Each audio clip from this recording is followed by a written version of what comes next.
হাইকোর্টে বিচারপতি জয় সেনগুপ্তর বেঞ্চে আজ বড় সড় ধাক্কা খেলেন শুভেন্দু অধিকারী, বিরোধী দলনেতা।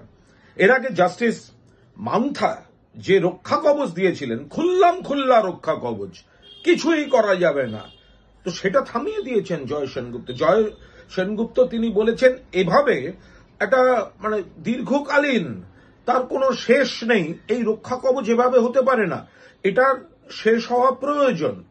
তো ফলে জয় সেনগুপ্ত যে রায় দিয়েছেন তাতে শুভেন্দু অধিকারীর রক্ষা কবচ খারিজ হয়েছে, রক্ষা কবচ সরে গেছে। এটা কিন্তু তৃণমূল কংগ্রেস বা রাজ্য সরকার যা বক্তব্য রেখেছে তাতেই মান্যতা, আইনি মান্যতা হলো যে এভাবে একটা দীর্ঘকালীন, কবে শেষ হবে তার নেই ঠিক, একটা চিরকালীন রক্ষা কবচ দেওয়া যায় না, যার বলে বলিয়ান হয়ে বিরোধী দলনেতা বহু প্ররোচনামূলক কথা বলেছেন, কুৎসা করেছেন, আপত্তিকর কাজ করেছেন, কিন্তু কিছু করা যায়নি আইনে।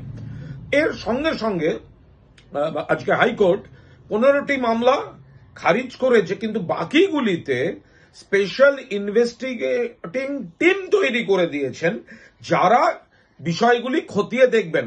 তাহলে মোদ্দা কথা কি দাঁড়ালো, সেটা হলো যে কোনো ব্যক্তি কিছু করলেও এফআইআর করা যাবে না, কোর্টে যেতে হবে, মান্থা সাহেবের কাছে যেতে হবে, রক্ষা কবচ রয়ে গেছে, সেটা আজ খারিজ হয়ে গেল, রক্ষা কবচ রইল না। যে রক্ষা কবচটা তাকে প্ররোচনামূলক কাজ করার আরো বেশি করে আত্মবিশ্বাস দিচ্ছিল, আর বাকি এবার কিছু করলে আইনে যা ব্যবস্থা হওয়ার হবে, তারপরে কোর্ট কেস টু কেস যা দেখবেন আইনের পথে চলবে।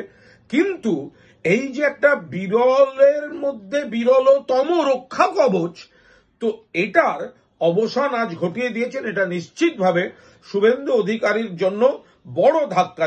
যা প্ররোচনা দেবেন, যা করবেন, এবার কিন্তু আগু পিছু 10 বার ভেবে করতে হবে, কারণ জাস্টিস মান্থার রায়টা বিজ্ঞানসম্মত এবং আইনসম্মত ছিল না, সেটা আজ কলকাতা হাইকোর্টে বিচারপতি জয় সেনগুপ্ত সেটা কিন্তু প্রমাণ করে দিলেন। আরো ভালো ভালো খবর দেখতে সাবস্ক্রাইব করুন বাংলা হান্টের ইউটিউব চ্যানেল। বাংলা হান্টের আরো খবর দেখতে নজর রাখুন। বাংলা খবর মানেই বাংলা হান্ট।